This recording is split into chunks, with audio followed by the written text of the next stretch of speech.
Well, this is the calm in between the storms, so we're about to get hit with the third storm of the day right there. This is the one that just hit us. Crazy, right?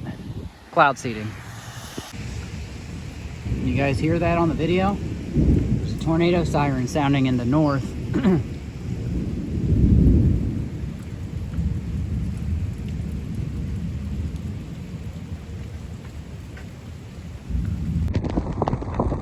Alright, so we just had confirmation of a tornado touchdown by Belleville. It was heading toward Lubeck, which was up to our north a little bit. You can see the wind here is picking up.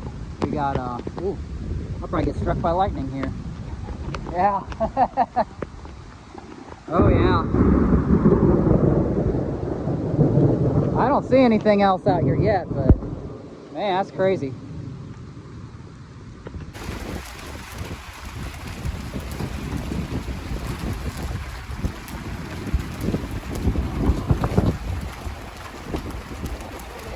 I don't know, it looks like it. Looks like the one from earlier, yeah. There's all the rain.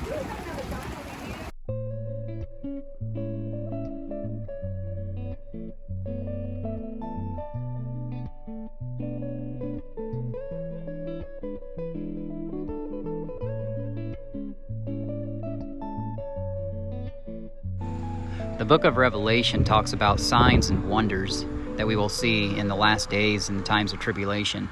And you always are advised to look to the skies as everybody's on edge and waiting for the next thing to happen as flooding takes all these areas.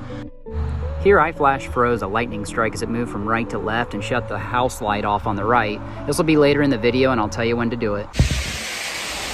Welcome back to the channel, Godspeed Ministries, where we debut through the sub-channel We the People a new video series called Untrust the Science. And the motto for this new series is Untrust the Science, Control the Outcome, and Fight the Future.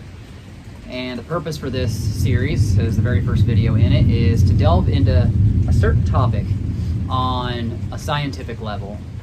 And by reversing the spoon-fed brainwashing education that you've had all your life, we can try to dig down and figure out how to reverse the things that are happening in our society. So you can tell right now we're actually in the middle of a storm right now. It just pushed through. The rain has just stopped and you can still hear the thunder. This is the second storm we've had today and it's only 11 in the morning. So the topic that we're going to be addressing on this video is reversing cloud seeding. Sorry if it's hard to hear me over the vehicles. I wanted to do this in the library, but it started pouring, and I thought, well, maybe I'll just do this here. That way you guys can see the second storm that we've had already today. So, reverse cloud seeding, and how cloud seeding works is basically, it's the unnatural version of just regular formation of clouds. The formation of clouds is a natural process, is water evaporates, and the water molecules will bind together. And as those water molecules bind together in vapor form, they become more dense and larger in size.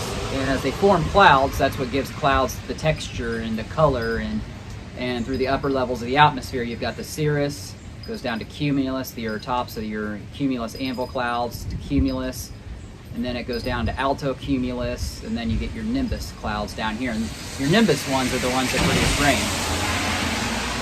In fact, anytime you see rain, it comes from a nimbus cloud, whether it's a combination nimbus stratus or whatever, nimbus cumulus. You can see those two, and those will produce rain, but it's some form of a nimbus cloud. And that's what, when you see the gray and the real puffy look, that's all those water droplets have condensed into one big giant cloud, and the water droplets are so large that they actually defy gravity, and they are falling to Earth because gravity is no longer able to contain them. They are not weightless anymore. But as a water vapor has that weightless property, it rises. And you can see that on a hot summer day, like the seasons, like a rain during the summer versus a snow during the winter. So rain in summer, sometimes on a hot day when that rain will hit the asphalt of a parking lot or a city street, and it's steamy, you'll actually see the water vapor rise. And it happens quicker in summer than it does in the other seasons because of water temperature. And you'll see that when you take a hot shower. A lot of men like to joke that women are from hell because they like hot showers, real hot showers. But I'll say one thing, I actually really like a hot shower because I think hot showers, there goes the city bus. I think hot showers are more beneficial for the body. Yes, they do dry your skin out more, and you might have to battle the effects of dry skin, but heat therapy is a thing, and it actually will help on your muscles. It helps relieve tension in your upper shoulders. It also is a process known as vasodilation, where a lot of times in a real hot bath or a hot shower, this is actually not a good thing. You'll feel nauseous, and that's because the blood pools down from your brain to your feet in a process known as vasodilation because of the heat. But on the surface, that is actually a good thing, because what it does is vasodilation is the opposite of constriction. Constriction means that blood flow is not happening as quickly.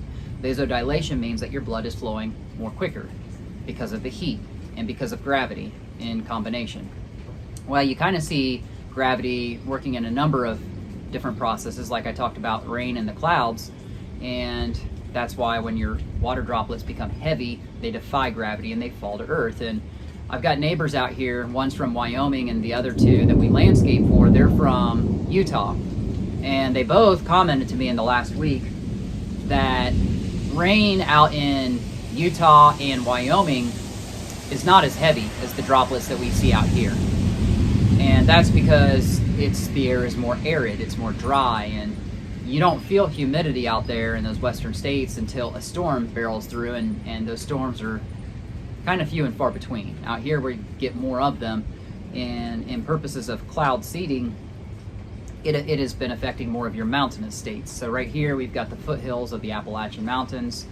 Some of the locales that have been really heavily flooded are southwestern Kentucky, where you've got a lot of hills.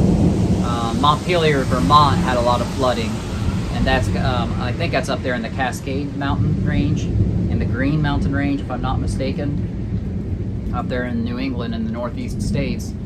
But a lot of times that's how cloud seeding works, is because it really, you got one side of your mountain ridge and then the other side. So as we understand in your western states with the Sierra Nevadas and the Rocky Mountains, you've got the arid west versus the rainy east part of the mountain range. And because the clouds, they don't really form out here, and they can form over here and then they dump the rain. But it seems like because of cloud seeding and what they've been doing lately with the benzene that's been released, and that's been released not just from the fires that have been intentionally set, not just in Canada, but all over the world. But also, here comes the rain again, also the uncapped gas pipelines that have been intentionally left uncapped. And I talked about it on a previous video about Ritchie County out here in West Virginia, how there's a gas pipeline out there because we're in oil country out here in West Virginia. This is where oil was first discovered. It wasn't Titusville, Pennsylvania. It was out here in Burning Springs. And so the gas pipelines that have been intentionally uncapped for 20 years out in Ritchie County, or all of a sudden in Chicago, Illinois, and this was on your mainstream news, is that basically we are breathing in benzene and these fine particulates that are going out into the air in high concentrations. And what happens is these particulates, they have to go somewhere. Every human has been breathing this in that has been outside, and that's why they say watch your air quality index. And if it's too high, to stay inside, because we're breathing in these contaminants that can give us blood cancer. And I'm theorizing that everybody, a lot of people, may contract blood cancer within the next 3 to 5 years, because we are breathing in heavy metals at an all-time high. And people who have never been testing high in heavy metals are now testing high in it. So those particulates, those contaminants from the uncapped gas pipelines, from the chemtrails that are going overhead that they have been releasing for many years, decades now, or from the burning of fires, they have to go somewhere. And those particulates are small enough that we are breathing them into our circulatory systems. The plants are breathing them in their bodies through a process known as aspiration. That's how plants breathe. And also, they are binding to water droplets that are in the air and that are going up into the clouds. and that is the process known as cloud seeding. So it causes more storms, it causes more rain, it causes flooding in areas that are not prone to getting flooding. And a lot of these times around these mountainous areas, there will be a river. And then your river areas will flood, like Montpelier, Vermont. They're not used to seeing flooding around that river, but it has been flooding lately. And I just wonder now if we're going to start to see some flooding out in this area too, as we continue to see these storms in more frequency. Like southwestern Kentucky 2 weeks ago got flooded pretty bad. They had to declare a state of emergency. So, and the main topic of this video is how do you reverse cloud seeding? Well, it'd be easier if I was going to the library, and I had planned on doing that, but I'm not walking out in this rain. So I can't use a dry erase board, so you're going to have to bear with me. But basically, the main concept is how would you pull humidity or moisture out of the air in a large area or a high concentration? And the end result of that discussion, I don't have the answer, but I'm going to help walk you through the processes, the scientific processes, and that's called Untrusting the Science. So basically, if you were to take a shower, a hot shower like I talked about before, and you were to put a sponge in there, believe it or not, that sponge, a dry sponge, would actually become wet if the water didn't hit it, because it's absorbing the hot steam that's coming up from your shower. And you'll see it on your mirror too, where if you take a hot shower, you'll see all that condensation. But if you take a cold shower, for you people who like colder showers, you won't see it, because the temperature of the water is not hot, so it's not producing that steam. Like I talked about on a hot summer day, where that rain hits the asphalt and the steam will quickly rise. So there are two processes that I can think of to pull humidity or moisture out of a large area. And those are the processes known as absorption. Like say you would put a sponge can actually pull water vapor out of an air, or in a process called dispersion, or also known as displacement. So what do you mean by dispersion? Well, that would be a big gust of air. And you see that on your storms. So when the storms come barreling in, you'll get your cold front, or you know when you see the line of storms, the big dark gray frontal edge that's coming through, and in every single storm you'll have that.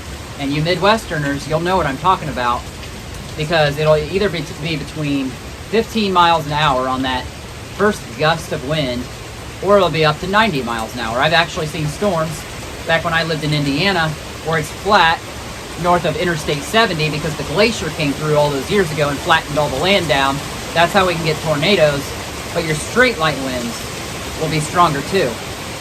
And I remember seeing storms that had 70 to even 90 mile an hour straight line winds as they barreled through. And those straight line winds, as they come through, that's how you know how strong your storm is going to be, is by the intensity of those straight line winds as that cold front pushes through. So it's the same process as getting moisture out of the air, because when that storm comes through and after the storm leaves, you'll feel it. The humidity will be sucked out of the air. And it's the same process. So if you were to take a big source that could generate a huge wind that would push water vapor or humidity out of an area, that would be a way of reverse storm seeding. All those contaminants, the high humidity and the water vapor, is pushed out of that area. It's now not in that area. Now, the question is, how would you get a big source of wind like that? I don't know, but it's just in theory. And those are two ways. So absorption, like if you had a giant sponge, you could actually suck up the humidity and the contaminants, some kind of process like that.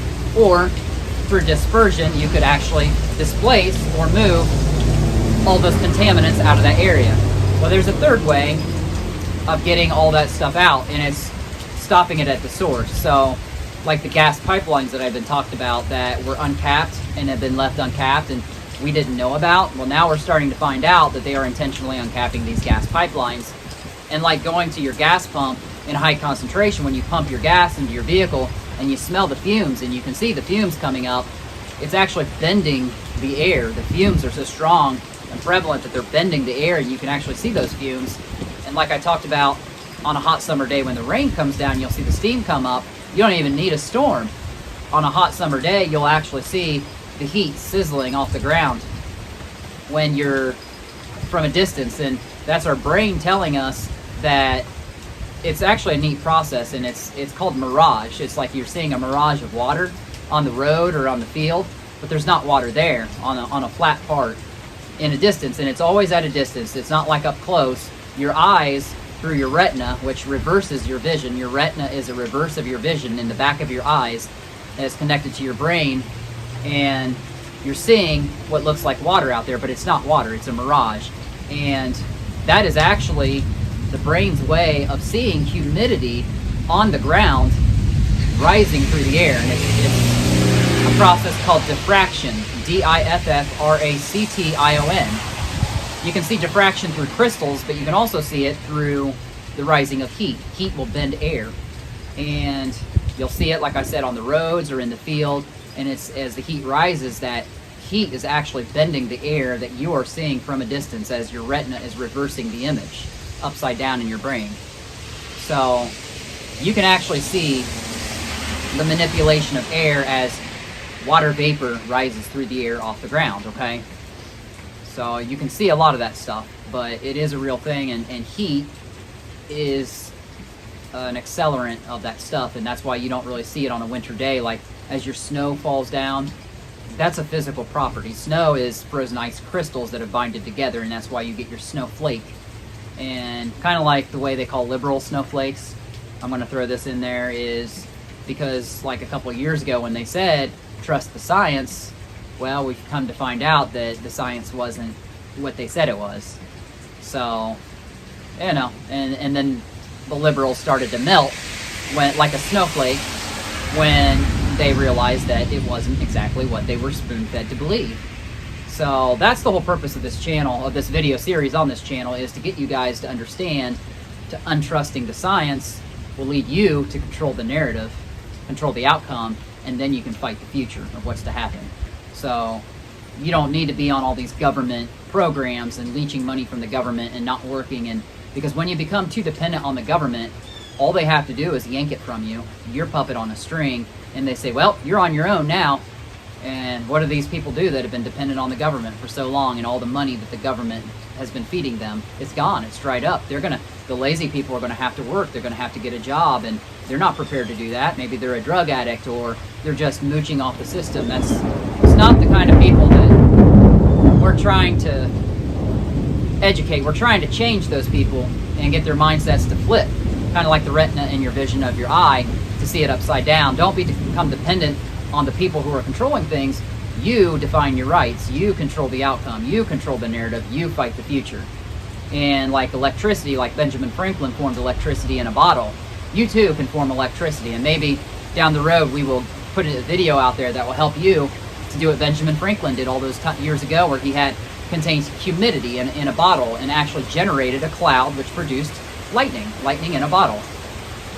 There are other ways to control electricity too. So when they come out and they say that an EMP, an electromagnetic pulse from the sun, has shut down the electrical grid, and they're already trying to say that that's going to happen. You can't predict that. They're already trying to say, well, in case of an EMP strike, we're going to lose our electricity and our electrical grid shutdowns, or maybe a terrorist attack.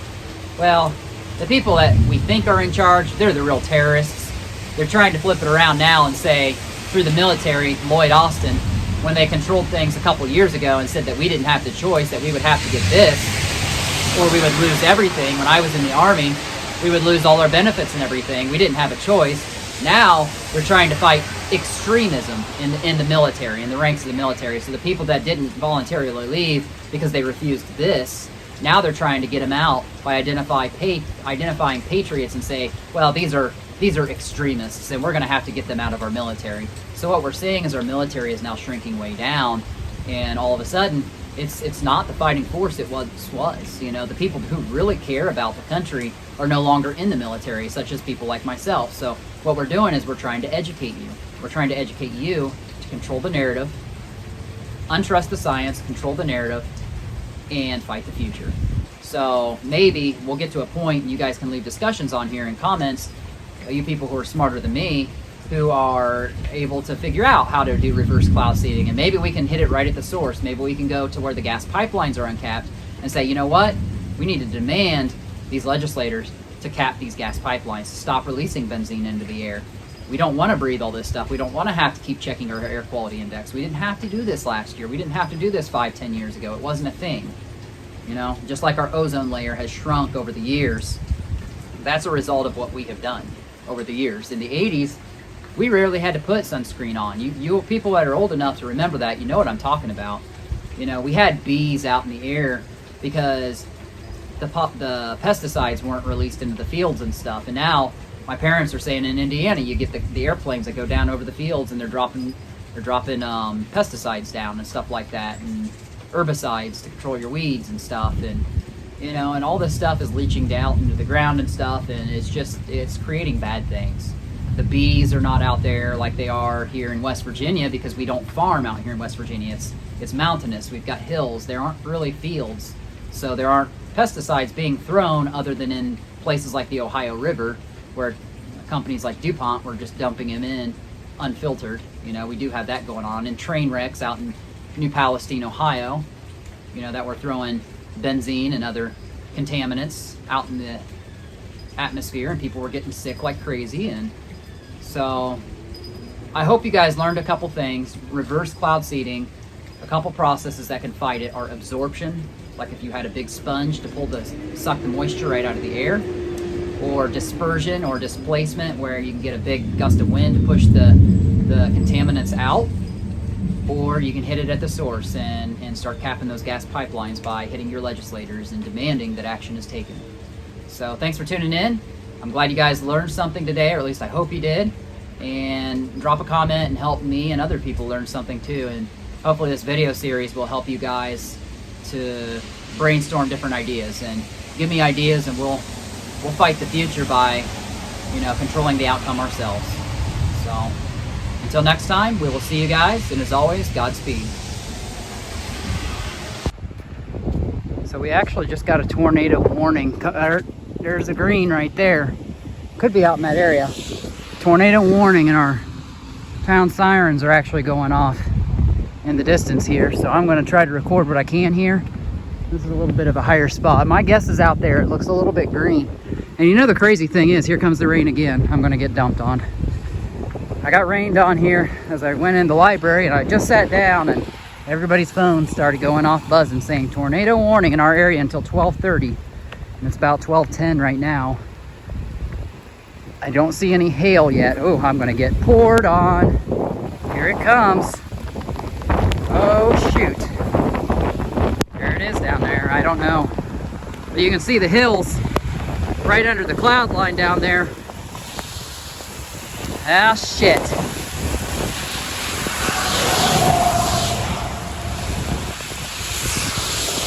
Oh, man. Well. Oh, this is rough. Yeah. I got drenched like this in Florida, so I'm used to it. I was hoping it wasn't going to rain. I saw the break right there, and I thought, well, it's not raining yet. Oh, man, that's a cold rain. Oh. It's starting to get to be whiteout conditions here. Ooh. Of course, it's a tornado warning. That means one has been sighted in and around our area for the next 20 minutes. Oh, man. Maybe I should have listened to the librarian. She goes, I would not go out there.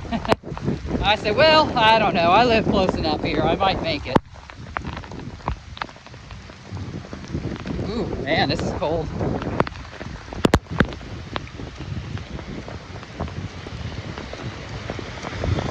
Ooh. Well, I mean, just like that, I was right on top of that hill where the library was, and you could see all the clouds. Now you can't really see anything. It's just all whiteout conditions. Oh, man. And that's the crazy thing is I was coming up here and I was looking for a tornado, and I know they're rare here because of all the hills.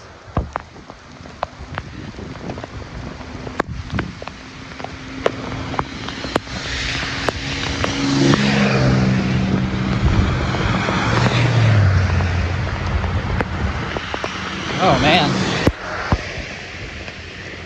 Well, my shoes are now soaked. I didn't wear the waterproof ones. Okay, so it looks a little darker back in here, but I don't see a tornado yet. Anytime you get a tornado warning and your phone is going off saying that, it could be right out in here. Okay, it's clearing up a little bit now. Maybe right out in here. You see the sky is darker? Right there. Could be the J hook of a tornado, I don't know.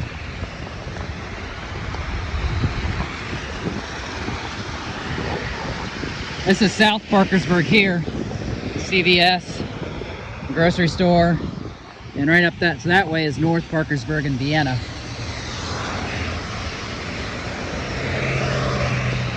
I'm not seeing one though.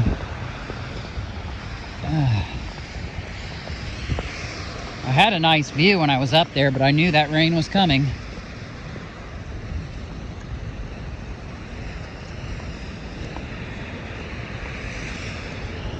I really honestly should have stayed there, but I wouldn't have gotten wet. But anytime you say a tornado warning, as a storm chaser, there's something in the male brain that loves adrenaline. I don't know what it is. Women, they don't really seem to get into storm chasing, but men, there's something in their brains, and well, it's kind of greenish up in this area. I just don't really see any tornado yet, though. It could be rain wrapped. I don't know. We got about 15-20 minutes before the warning lifts. And I don't have internet access, so I can't really see. Maybe I'll go out here and ask them. Well, just when we thought it was done, here it comes again. Unbelievable. This is the third time of the rain. Now getting more intense lightning.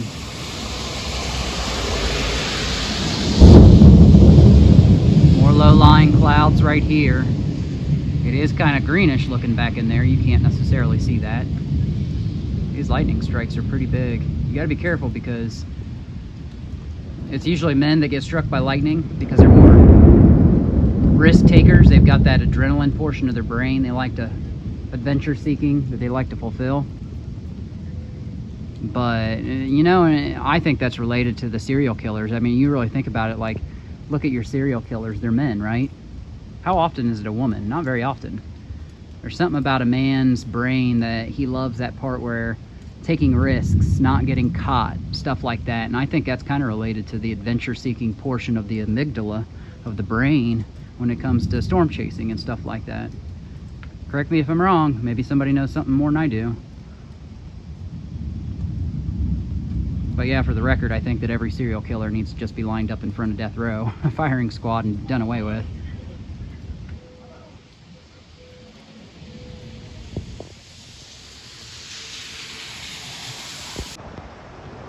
Well, here it is, 12:30, and we're right back at it.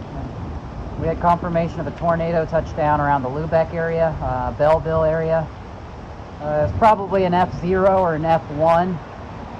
The guy next to me, his dad, saw it out in his driveway. He said he didn't get it on video. Wow. I was outside standing in this trying to film it like an idiot. But he said his dad saw it, but he didn't get it on video. He said it's literally right there, but he said it wasn't very big. So but they've got warnings all out until 6 p.m. and it's 12:30 right now. So this is touch and go. If I get a clearing, I'll probably head back up to the library, try to get internet access and throw this all together for you guys.